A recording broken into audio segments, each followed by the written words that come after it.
জয় হিন্দ বন্ধুরা, তোমরা দেখছো তোমাদেরই প্রিয় ইউটিউব চ্যানেল মা অনলাইন পয়েন্ট। রেলে শূন্য পদের সংখ্যা প্রায় 2,80,000। শুরু হয়েছে নিয়োগ প্রক্রিয়া।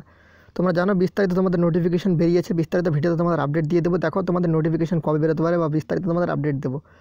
দেখো, রেলের শূন্য পদে প্রায় 2,80,000 সম্পত্তি। লোকসভায় একই প্রশ্নের লিখিত জবাবে 2020 সালের 31শে ডিসেম্বর পর্যন্ত প্রাপ্ত তথ্যের উপর ভিত্তি করে রেলের বিভিন্ন জোনের শূন্য পদের সংখ্যা প্রকাশ করেছেন রেলমন্ত্রী পীযূষ গোয়েল।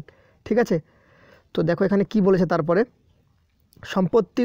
সম্পত্তি প্রকাশিত ওই হিসাব অনুযায়ী গ্রুপ সি এবং ডি মিলিয়ে সারা দেশে রেলের মোট শূন্য পদের সংখ্যা 2,79,022টি।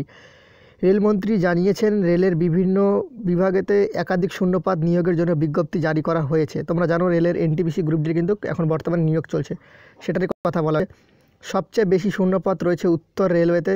2020 সালে 31শে ডিসেম্বর পর্যন্ত পাওয়া হিসাব অনুযায়ী এখানে শূন্যপদের সংখ্যা 38,448টি। ওকে, তারপর কি বলেছেন। মধ্য রেলে গ্রুপ সি এবং গ্রুপ ডিতে মোট শূন্যপদ 26,957টি। শূন্যপদের সংখ্যার নিরিখে তৃতীয় স্থানে রয়েছে পূর্ব রেল। এই জোনে মোট শূন্যপদের সংখ্যা 26,207টি। তো দেখো তারপর তোমাদের কি বলেছে। দক্ষিণ পূর্ব রেলে মোট শূন্যপদের সংখ্যা 15,469টি। রেল মন্ত্রকের আওতায় থাকা কলকাতা মেট্রো রেলে কিন্তু শূন্যপদ রয়েছে 769টি।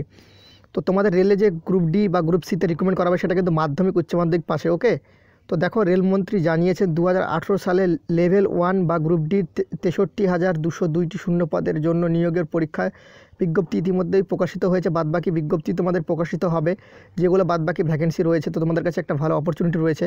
আর 2019 সালে লেভেল 1-এ 1,03,769টি শূন্যপদের নিয়োগের প্রক্রিয়া বিজ্ঞপ্তি ইতিমধ্যে জারি করেছে রেলের রিক্রুটমেন্ট বোর্ড। তো তোমরা এখানে দেখে নাও তোমাদের যে 2019 সালের গ্রুপ সি এর 1,163টি এবং 35,281টি শূন্যপদের নিয়োগের পরীক্ষার জন্য বিস্তারিত প্রকাশিত হয়েছে। রেল সূত্রে জানানো হয়েছে ইতিমধ্যে বেশ কয়েকটি ক্যাটাগরিতে নিয়োগ প্রক্রিয়া শুরু হয়েছে। এখন আলোচ্য বিষয় যে তোমাদের এই ভ্যাকেন্সিগুলো কবে বেরোতে পারে। দেখো, ফার্স্ট অল তোমাদের বলে রাখি, 2018 সালের পর কিন্তু 2019 সালে কিন্তু তারা কিন্তু রেলওয়ের গ্রুপ ডির ভ্যাকেন্সি কিন্তু বের করেছিল। ঠিক আছে, তো যুক্তি সহকারে তোমাদের আমি বলছি। দেখো, 2019-এর পর 2020-তে তোমাদের লকডাউন পড়ে যায়। তো 2021 সালে তোমাদের এই ভ্যাকেন্সিগুলো বের হবে। ঠিক আছে, এর মধ্যে রেলওয়ে গ্রুপ ডি থাকবে, গ্রুপ সির মধ্যে কিন্তু বিভিন্ন পোস্ট আরপিএফও থাকে, গ্রুপ সির মধ্যে পড়ে। তো সেক্ষেত্রে তোমাদের আরপিএফের ভ্যাকেন্সিও কিন্তু বের হবে। আর সেখানে বয়সে ছাড় দেবে কিনা অনেকে জিজ্ঞেস করে, দাদা কোভিড-19-এর জন্য বয়সে ছাড় দেবে কিনা, সেটা সঠিকভাবে এখনও জানা যায়নি। কিন্তু একটা নিউজ পেপারে এরকম আর্টিকেল ছাপিয়েছিল যেখানে 7 মাস পর্যন্ত তোমাদের বয়সে ছাড় দেওয়া হবে সম্ভবত। তো 100% যতক্ষণই না অফিসিয়ালি এইভাবে প্রকাশিত হচ্ছে তোমাদের রেলওয়ে রিক্রুটমেন্ট সেলের তরফ থেকে নোটিফিকেশন, ততক্ষণ কিছু বলা যাচ্ছে না। দেখো, এখানে ছেলে মেয়ে উভয় আবেদনযোগ্য। যদি তোমাদের 18 থেকে 30 বছর কিছু পোস্টে হয়ে থাকে, তো সেক্ষেত্রে হয়ে থাকলে 18 থেকে 30 বছর ধরে রাখো তোমরা। যদি হয়ে থাকো তো সেক্ষেত্রে তোমরা গ্রুপ সি গ্রুপ ডিতে আবেদন সম্ভবত করতে পারবে। ঠিক আছে, এখন বয়সে কোনো রকমভাবে সেটা যতক্ষণ অফিসিয়ালি নোটিফিকেশান আসে ততক্ষণ কিন্তু তোমাদের বলা যাচ্ছে না।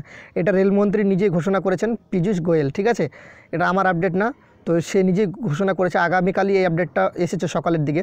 তো আমি তাও ভিডিও করিনি তোমাদের জন্য, আজকে ভিডিও প্রোভাইড করছি।